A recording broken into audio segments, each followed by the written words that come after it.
कई जन्मों की कमाई जमा करने का यह बहुत सुंदर मार्ग है।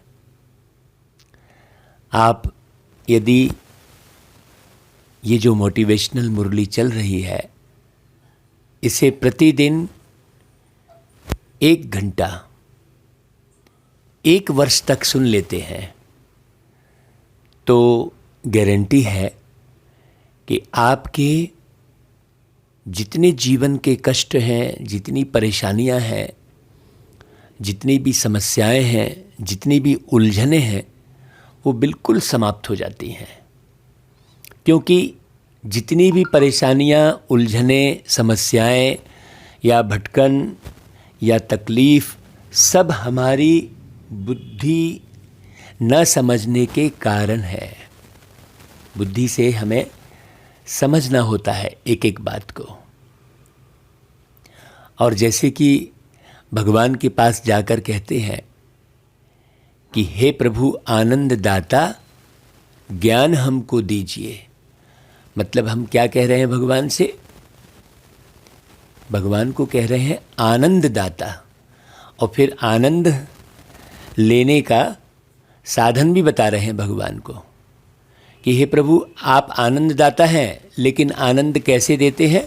ज्ञान देकर, है ना भाई।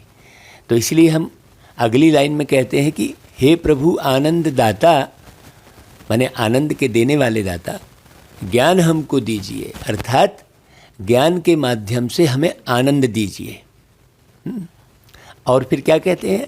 शीघ्र सारे दुर्गुणों को, मतलब हमारे अंदर जो दुर्गुण है जिसके कारण हम परेशान हो रहे हैं उसे शीघ्र ही दूर हमसे कीजिए, मतलब जल्दी से जल्दी हमारे जो दुर्गुण है उसे दूर कीजिए।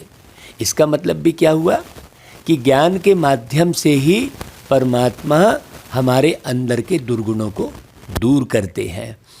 तो इसका अर्थ यही हुआ कि जितनी भी हमें परेशानियां हैं, समस्याएं हैं, है ना, या दुख है, चिंता है, वो सब हमारे ही अपने दुर्गुणों के कारण है।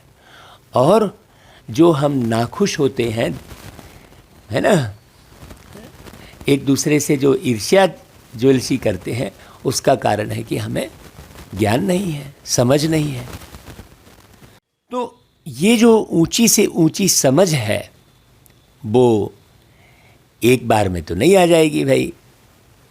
इसके लिए हमें नियमित पढ़ाई पढ़नी पड़ेगी, क्योंकि ये बहुत ऊंची मंजिल है भाई। आप 1 दिन खुश हो गए, 2 दिन खुश हो गए, 1 महीने खुश हो गए, उससे थोड़ी काम चलेगा। आपकी खुशी तो जन्म जन्मांतर बरकरार रहे। क्यों?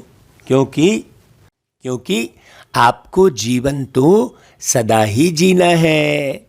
हाँ भाई, आप तो कभी मरते ही नहीं हैं। तो परमात्मा आकर ऐसा ज्ञान देते हैं जो जन्म जन्मांतर आप कभी दुखी नहीं होते। हाँ, क्योंकि आपकी ज़िंदगी तो सदा ही बरकरार रहती है। आज इस शरीर में बैठकर जीवन जी रहे हैं, कल दूसरे शरीर में, फिर से नए शरीर का आप निर्माण करके फिर नया जीवन लेते हैं। आप स्वयं जीवन लेते हैं, आप स्वयं जीवन को छोड़ते हैं। हाँ, तो समझदारी से जीवन बरकरार रहता है और नासमझी से जीवन नष्ट हो जाता है। हाँ, तो लेने और छोड़ने की प्रक्रिया आप अपनी समझदारी के अनुसार करते हैं। जैसे संसार में भी कोई आप वस्तु लेते हैं और बेचते हैं तो अपनी समझदारी के अनुसार करते हैं। कई हैं जो पुरानी से पुरानी वस्तु को पकड़े बैठे रहते हैं, उसे निकालते ही नहीं। भले वो वस्तु कष्ट दे रही है, पुरानी हो गई है, लेकिन उससे मोह जुटा रहता है कि नहीं, ऐसा समझते हैं कि इस वस्तु के कारण मुझे आगे बढ़ने मिला है, मैं धनवान बना हूँ। जैसे कई है गाड़ी खरीदेंगे और कहेंगे इस गाड़ी से मुझे बहुत लाभ हुआ है, ये गाड़ी मुझे बहुत फलीभूत हुई है, तो उसे वो छोड़ते ही नहीं है, भले वो गाड़ी कितना भी कष्ट दे रही हो। लेकिन एक भाव ये बैठे रहते हैं, तो वो पुरानी से पुरानी गाड़ी में भी जो है आनंद की अनुभूति करते रहते हैं। वो बहुत खराब हो गई है, लेकिन उससे ये समझदारी उसमें रह जाती है, बस खाली समझ का ही फर्क है। वो गाड़ी कुछ नहीं कर रही है, ना कोई वो गाड़ी फलीभूत हुई है। वो आपने अपना कर्म किया है, अच्छे ढंग से ध्यान दे के काम किया है, तो अच्छे व्यवहार रखे हो, तो आपको अच्छी ज़िंदगी मिल रही है। उसमें गाड़ी का क्या है। लेकिन व्यक्ति ऐसे अपने विचारों को परिवर्तित करके जीवन जीता रहता है। वैसे ही आपका ये शरीर, आपकी जो परिस्थिति कितनी भी खराब है, लेकिन यदि आपने ये जान लिया है कि भाई इस जीवन में, माने इस अंतिम समय, अंतिम जन्म में भी मुझे परमात्मा, इस शरीर रूपी गाड़ी में जो आप बैठे हैं, इसमें बैठकर जो आपको परमात्मा मिले हैं, तो ये जीवन तो बड़ा फलदायी है। इससे कई जन्मों की कमाई हम जमा कर सकते हैं।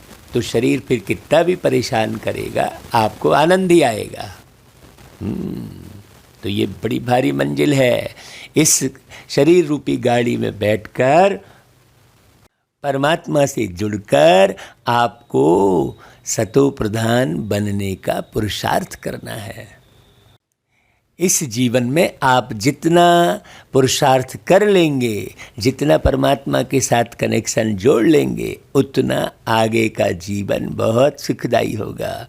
इसलिए बाबा कहते हैं, मीठे बच्चे, यह मंजिल बहुत भारी है, इसलिए अपना समय बर्बाद न कर सतो प्रधान बनने का पुरुषार्थ करो। भाई मंजिल भारी क्यों है? क्योंकि ये पूरी दुनिया ही तमो प्रधान है।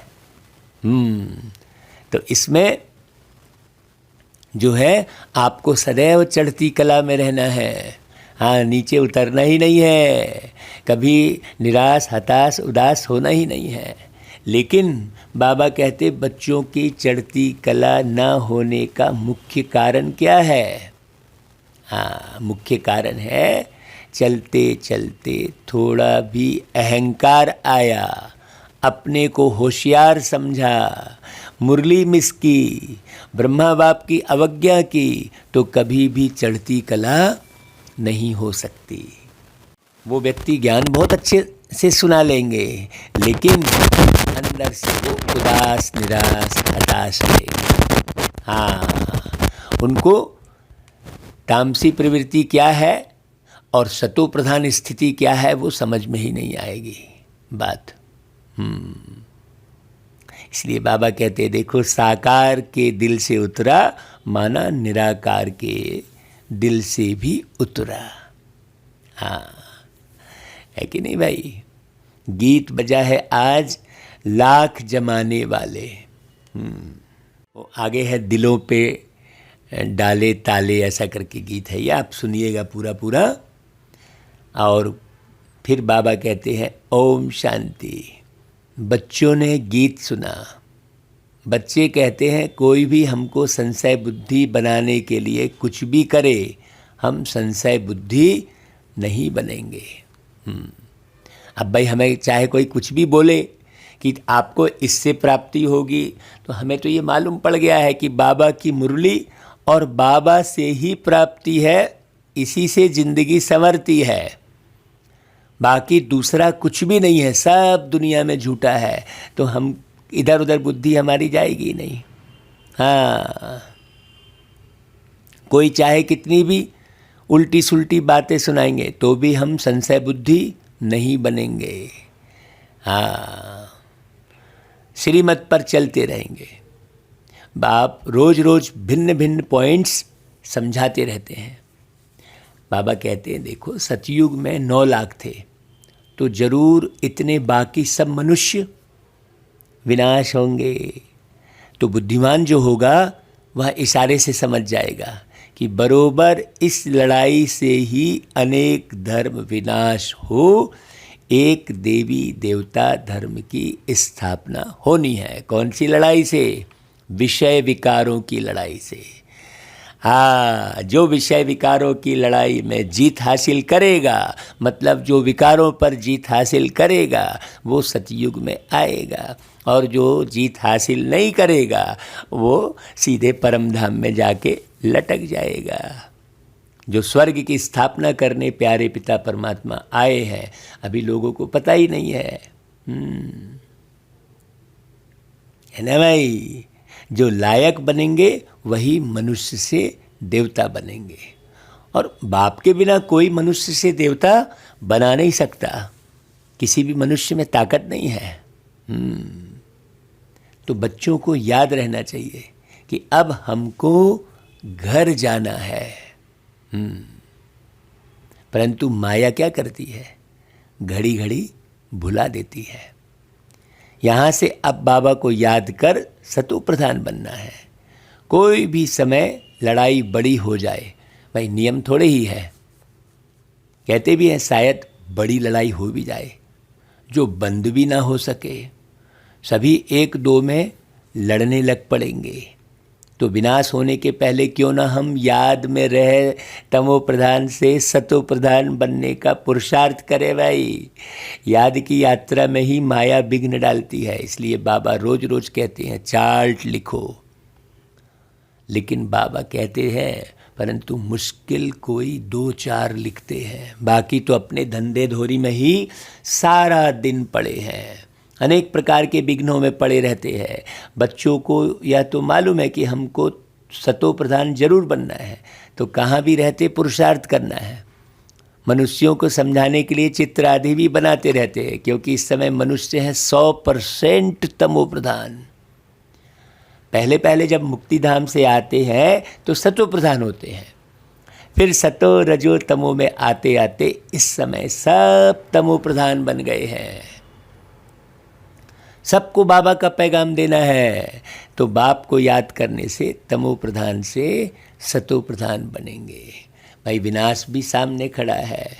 हाँ, सतयुग में एक ही धर्म था, तो बाकी सब कहाँ थे? निर्वाण धाम में थे।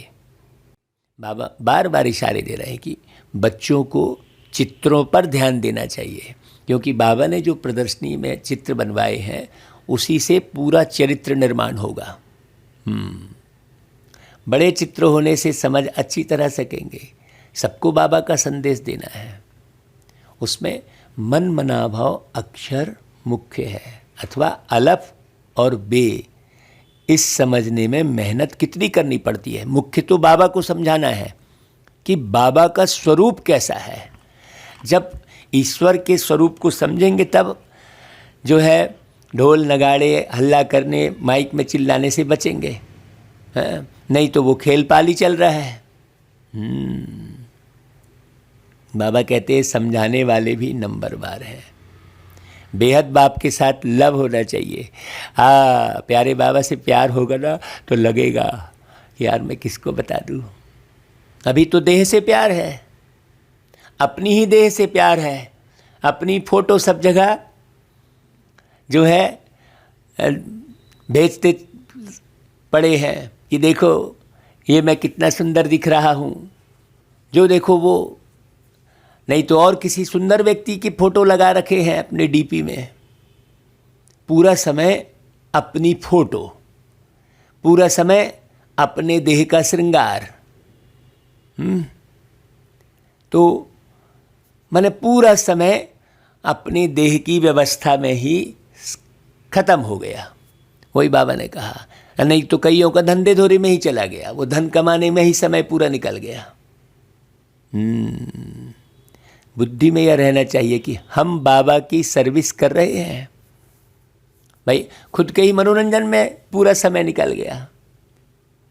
बाबा कहते हैं देखो खुदाई खिदमतगार बनना है। बाबा अभी आया है, ये कदर नहीं है। परमात्मा तो 5000 साल के लिए फुर्सत हो जाएंगे ना भाई। फिर तो आपको ये सेवा करने मिलेगी क्या? फिर तो आप जितना अभी कमाई जमा किए हैं उसी हिसाब से आप जीवन पाएंगे। खुदाई खिदमतगार वो लोग अक्षर भल कहते हैं परंतु अर्थ नहीं समझते कि अब बाबा आया है बच्चों की खिदमत करने। कितना उत्तम देवी देवता बनाते हैं। आज हम कितने कंगाल बन पड़े हैं, सतयुग में कितने सर्व गुण संपन्न बन जाएंगे। यहाँ एक दो में लड़ते झगड़ते रहते हैं छोटी छोटी सी बात में। आप देखना शहर में निकलो तो सब कोई ना कोई तनाव में रहते हैं छोटी छोटी सी बात में। या किसको पता नहीं कि विनाश होना है, समझते हैं शांति हो जाएगी, बिल्कुल ही घोर अंधियारे में पड़े हैं। अब उन्हों को समझाने वाला भी तो चाहिए ना भाई, कौन समझाएगा। आप अपनी ही शरीर के श्रृंगार में, अपने ही रिश्ते नातों में, अपने मित्र संबंधियों में, अपने धंधे धोरी में ही लगे रहोगे, घूमने फिरने में, फोटो देखने दिखाने में, तो फिर ये सेवा कौन करेगा।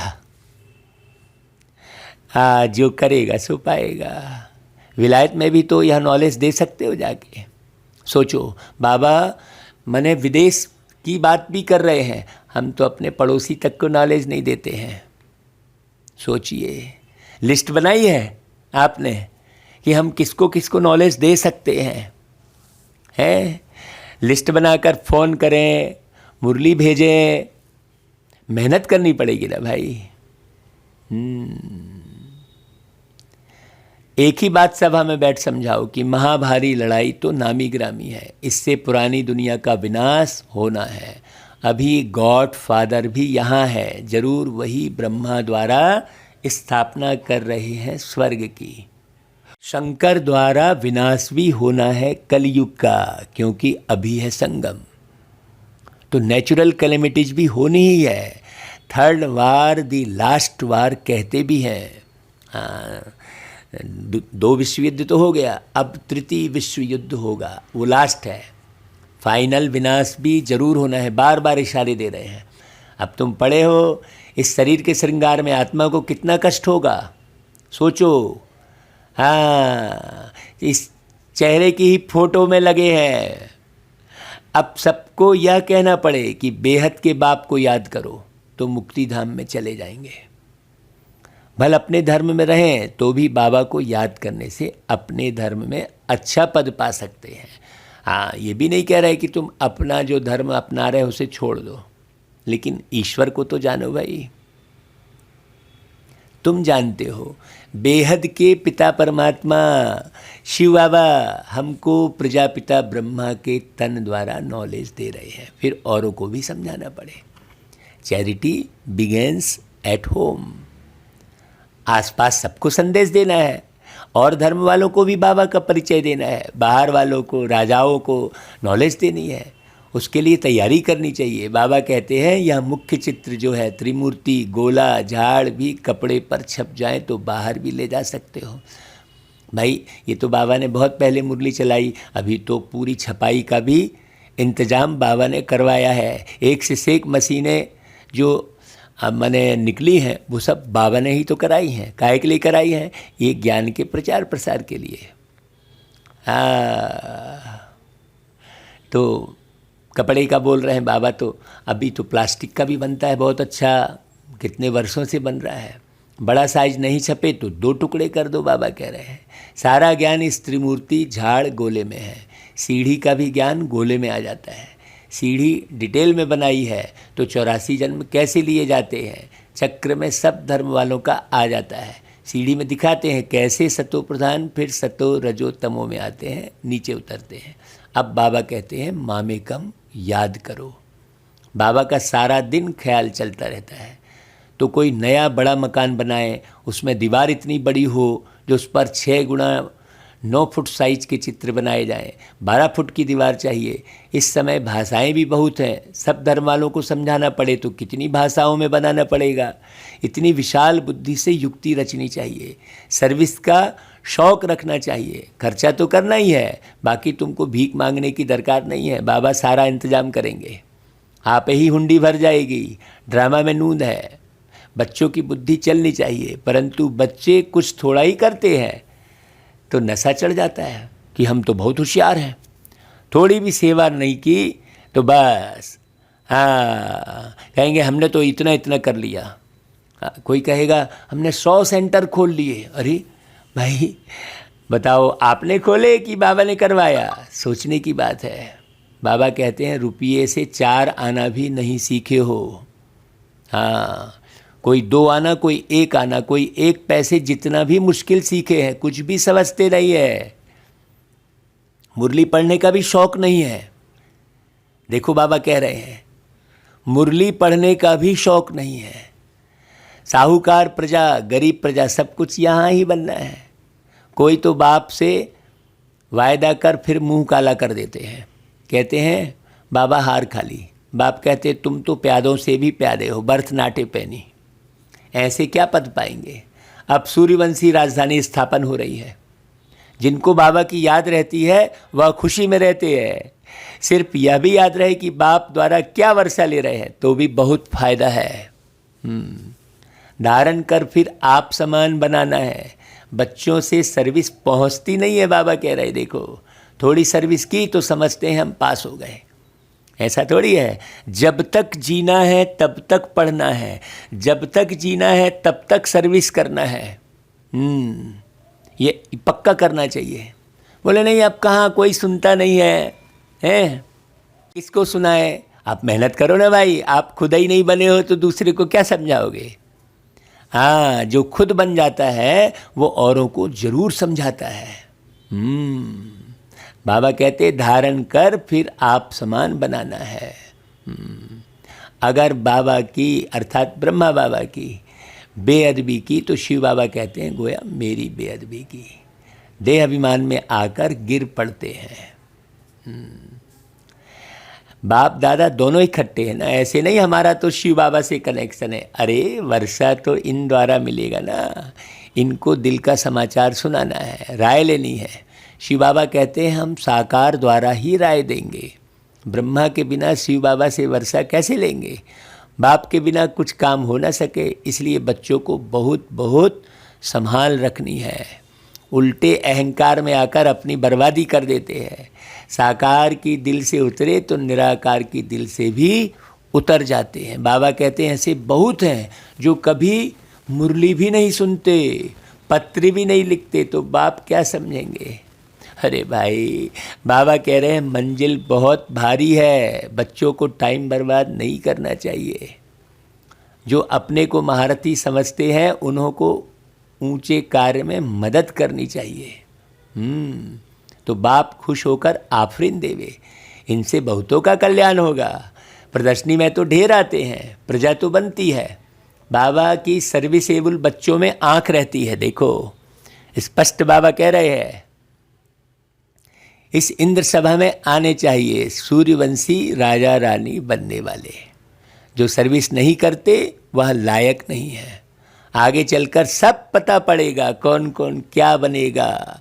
बच्चों को बहुत नशा रहना चाहिए कि हम कल स्वर्ग में जाकर राजकुमार बनेंगे। यहाँ तुम आए हो राजयोग सीखने।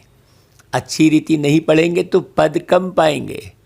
बाबा के पास सर्विस का समाचार आना चाहिए। बाबा आज मैंने यह सर्विस की।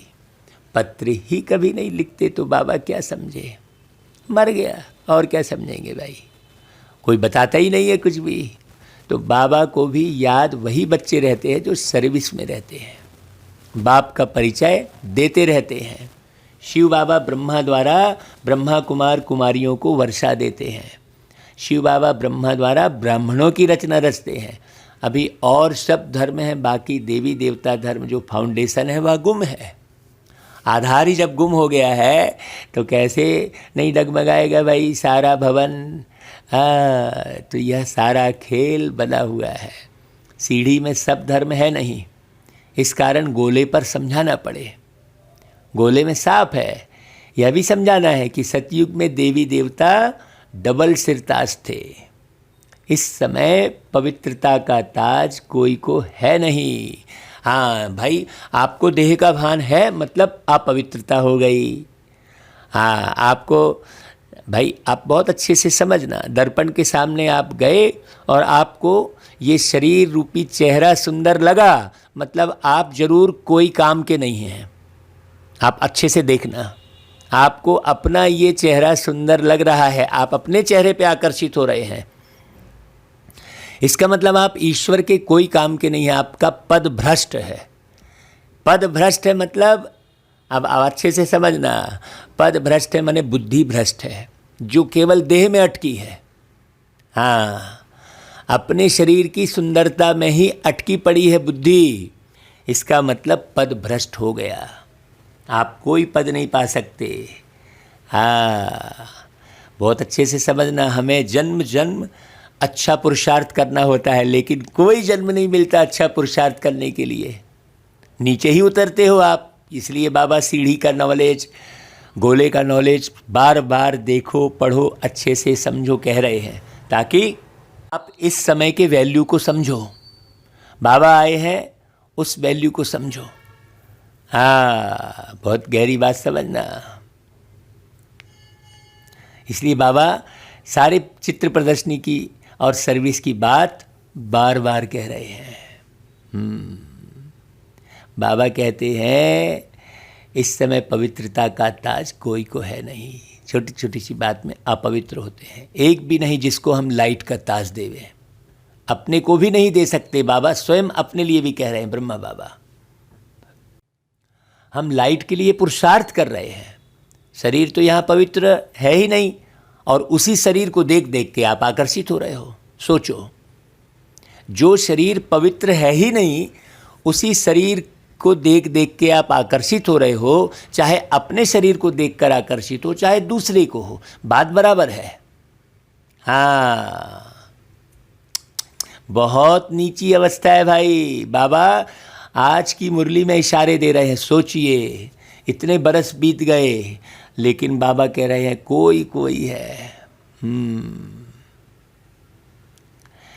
तो आत्मा योग बल से पवित्र होते होते अंत में पवित्र हो जाएगी।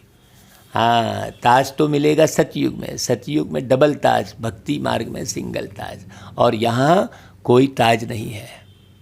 अब तुमको सिर्फ प्योरिटी का ताज कहाँ दिखावे, लाइट कहाँ रखें। ज्ञानी तो बने हो, परंतु कंप्लीट पवित्र जब बनते हो तो लाइट होनी चाहिए। तो सूक्ष्म वतन में लाइट दिखावे। जैसे मम्मा सूक्ष्म वतन में पवित्र फरिश्ता है ना, वहाँ सिंगल ताज है, परंतु अब लाइट कैसे दिखावे। पवित्र होते हैं पिछाड़ी में। योग में जब बैठते हो तो वहाँ लाइट दिखावे। आज लाइट दो, कल पतित बन जाए तो लाइट ही गुम हो जाती। इसलिए अंत में जब कर्मातीत अवस्था होगी तब लाइट हो सकती है। हाँ, कोई भी आपके नज़दीक आएगा तो अपने सारे तनाव भूल जाएगा वो, यदि आप पवित्र रहेंगे तो। अपने देह के भान में नहीं रहेंगे तब सामने वाला अपने देह का भान भूलेगा। आप जब अपने देह भान में रहेंगे, अब दर्पण आप देख रहे हैं, दर्पण देखा, दर्पण देखने की तो वास्तव में ज़रूरत ही नहीं है। हाँ, ज़रूरत ही नहीं है। हम तो कहते हैं घर से दर्पण ही हटा दो आप। क्यों? क्योंकि जब आप अपने तस्वीर को, अपने चेहरे को देखते हो ना, हाँ, अभी तो खूब सेल्फी लेते हैं लोग, क्योंकि सब सेल्फिश हो गए हैं। तो बस जहाँ देखो वहीं सेल्फी लेते हैं। कई सेल्फी लेते लेते फिसल के ख़त्म भी हो जाते हैं, स्टूल में भी मर जाते हैं। और यहाँ भी सेल्फी लेते लेते यहाँ का मरना अलग हो गया, अपवित्र हो गए, अपने शरीर में आकर्षित हो गए, माने अपवित्र हो गए। सीधी सी बात, एकदम सिंपल सी बात है भाई। काहे अपने शरीर को देख देख के खुश हो रहे हो? ये खुशी सदा बरकरार नहीं रहने वाली है। खुशी तो बाबा की याद में रहेगी। आप अपने शरीर को देख देख के अगर खुश होगे तो ये शरीर जब ढलेगा तो आपको दुख भी बहुत होगा। अरे यार, मैं ऐसी थी, मैं ऐसा था, ऐसा करोगे। फिर पुरानी तस्वीरें देख देख के मन बहलाते रहोगे।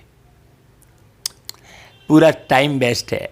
शरीर का भान अर्थात टाइम वेस्ट, और आत्मा का भान अर्थात समय सफल हो रहा है। बहुत अच्छे से समझना, बाबा लाइट की बात बहुत गहरी कर रहे हैं। तो बाबा कहते हैं जैसे बुद्ध क्राइस्ट को दिखाते हैं, पहले पहले पवित्र आत्मा धर्म स्थापन करने आती है, उनको लाइट दे सकते हैं, लेकिन ताज नहीं। तुम भी बाबा को याद करते करते पवित्र बन जाएंगे। स्वदर्शन चक्र फिराते फिराते तुम राजाई पद पाएंगे। भाई वहाँ तो वजीर होते नहीं, यहाँ तो वजीर ही वजीर है, जाने को वही मंत्री है, राजा तो कोई है ही नहीं। देखो कितना अंतर हो गया। कहाँ विश्व महाराजा नारायण, विश्व महारानी, महाराजा और महारानी। हाँ, यहाँ तो राजा भी नहीं है। सोचो, यहाँ बहुतों से राय लेनी पड़ती है, वहाँ सब सतो प्रधान है। यह सब समझने की बातें हैं। यहाँ तो छोटी छोटी सी बात में राय लेनी पड़ती है। अभी तो भाई हम बाबा के सिवाय और किसी से राय लेते ही नहीं हैं। बाबा से इतना गहरा कनेक्शन हो गया, सारा समाचार बाबा को, सारी राय बाबा से लेनी है। अच्छा भाई, मीठे मीठे सिकिलधे बच्चों प्रति माता पिता बाप दादा का याद प्यार और गुड मॉर्निंग। रूहानी बाप की रूहानी बच्चों को नमस्ते, और हम रूहानी बच्चों की रूहानी माता पिता बाप दादा को याद प्यार गुड मॉर्निंग और नमस्ते। धारणा के लिए मुख्य सार, बाप दादा से ऑफरिन लेने के लिए बाप के ऊंचे कार्य में पूरा पूरा मददगार बनना है। बाबा को अपनी सेवाओं का समाचार देना है। हाँ, आप अच्छे से अपने अंदर झांको कि हम बाबा के कार्य में कितना सहयोगी हैं। सारा दिन सारा समय अपने धंधे धोरी में चला गया, हाँ, अपने श्रृंगार में चला गया, खाने पीने में चला गया, मिलने जुलने उठने बैठने में चला गया, और ज्ञान योग कुछ हुआ ही नहीं, तो कुछ नहीं मिलने वाला है। इसलिए बाबा कह रहे हैं, जब आप अच्छे से रहोगे तब आप सेवा कर पाओगे, और सेवा कर पाओगे तो समाचार दोगे। दूसरी पॉइंट, देह अभिमान में आकर कभी भी बेअदबी नहीं करनी है, उल्टे नशे में नहीं आना है, अपना समय बर्बाद नहीं करना है, सर्विस की युक्तियां रचनी है, सर्विसेबल बनना है। बाबा ने देखो कितनी युक्तियां रचवाई, खूब सारी सेवा करवाई बाबा ने। हम कितना अच्छा लगता है कि हाँ भाई, हमने अपनी ज़िंदगी को यूं ही नहीं गंवाया। हाँ, ईश्वर ने हमको चुना, हाँ, तो यूं ही नहीं गंवाया, और आगे भी गंवाना नहीं चाहते हैं। लगातार सेवाओं की युक्तियां बाबा देते हैं अमृत बेले उठाकर, कि बच्चे तुम ऐसा करो, यहाँ जाओ वहाँ जाओ, सारा डायरेक्शन बाबा देते रहते हैं। एक से एक पॉइंट लिखवाते हैं बाबा।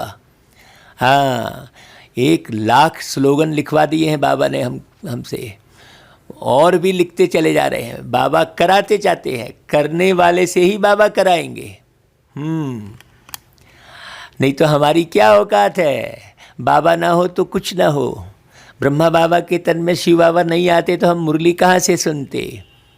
ये बहनें नहीं होती, सेंटर नहीं खोलती, तो हम मुरली कहाँ से सुनते। तो सबका दिल से शुक्रिया करते हुए बाबा को याद करना। अच्छा भाई, फिर वरदान, त्याग और स्नेह की शक्ति द्वारा सेवा में सफलता प्राप्त करने वाले स्नेही सहयोगी भव। जैसे शुरू में नॉलेज की शक्ति कम थी, लेकिन त्याग और स्नेह के आधार पर सफलता मिली। बुद्धि में दिन रात बाबा और यज्ञ तरफ लगन रही, जिगर से निकलता था बाबा और यज्ञ। इसी स्नेह ने सभी को सहयोग में लाया, इसी शक्ति से केंद्र बने। साकार स्नेह से ही मन मनाभाव बने, साकार स्नेह ने ही सहयोगी बनाया। अभी भी त्याग और स्नेह की शक्ति से घेराव डालो तो सफलता मिल जाएगी। हाँ, सबको रूहानी स्नेह दो। अच्छा भाई, फिर स्लोगन, फरिश्ता बनना है तो व्यर्थ बोल व डिस्टर्ब करने वाले बोल से मुक्त बनो। अच्छा भाई, ओम शांति।